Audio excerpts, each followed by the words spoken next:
You want to get that coffee, that sandwich, whatever it is, as quickly as possible. And oops, I got to pay for it. But it's not such a pleasant experience, is it? I mean, it's not like we can offer you somebody singing and dancing every time you pay. So, and it's not your expectation. The consumer doesn't want to be bothered with payments. Payments have to happen in the background. It has to be something you authorize.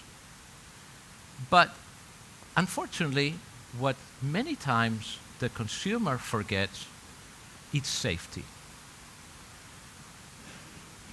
But that's critical, isn't it? Because if it isn't safe, I mean, I can have a great consumer experience, but boy, if it isn't safe, if somebody uses that transaction to steal my money, not a pleasant experience.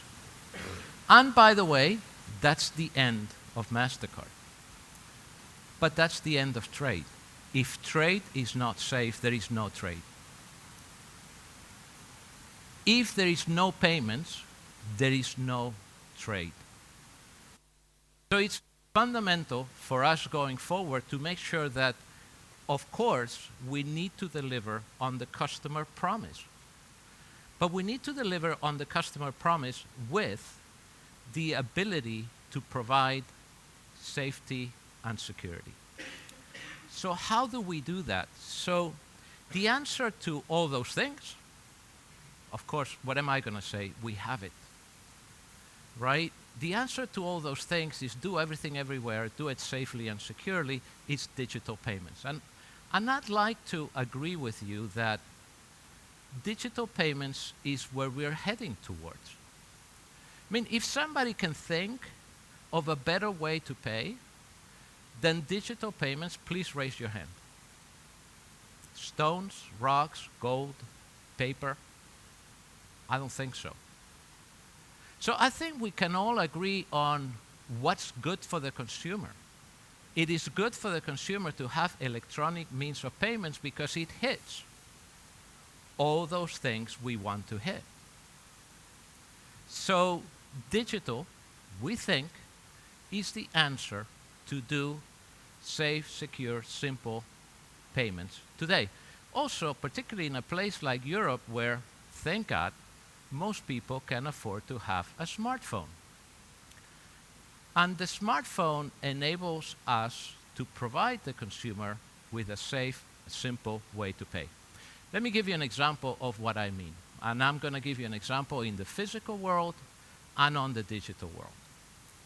In the physical world, we're working with a restaurant in the UK where you download the app of the restaurant. It's in your phone. When you enter the restaurant, this is the type of restaurant they have open seating, so nobody sits you. You sit yourself wherever you see an empty spot. So you enter the restaurant, the application lights up, it shows you the menu of that day. You sit in your chair, you haven't seen a single soul yet. You have the menu on your phone, you order. Your order gets confirmed. A waiter comes to the table with your food. Once you're done, you get up and go.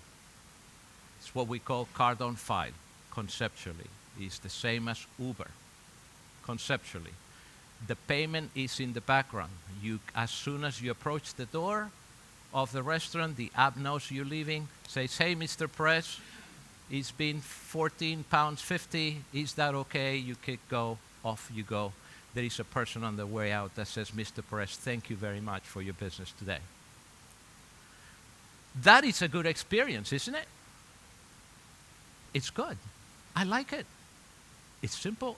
It's secure because I trust MasterCard. I trust the restaurant. I like it. My life is easier. And that is what's happening. That's what's happening in the world of payments. The consumer demands from all of us a better experience. You have your credentials registered on your phone, on your PC. You get to the retailer. You have a one-click. Boom, Mr. Perez, thank you for coming. It was great to get you this shirt. Hope you enjoy it. authorized payment. I say yes, done. I don't have to put my cards. I don't have to put my address. I don't have to. Life is simple. And that is the objective. Now, the objective is important because if we're going to legislate, that takes me to my next and final point. If we're going to legislate and do things, it's important to understand where we're going. I mean, legislation can be absolutely fundamental, essential, and very important on two cases. Case number one, there is a problem to fix. Case number two, we're trying to get an industry to a place which is better for the consumer. Scenario number two. But if we don't know where we're going, it's going to be very hard to get to the right place. If I get up in the morning, I get in my car, and I don't know where I'm going, boy, that's going to be tough. After 10 rounds around the neighborhood, they're going to call the police.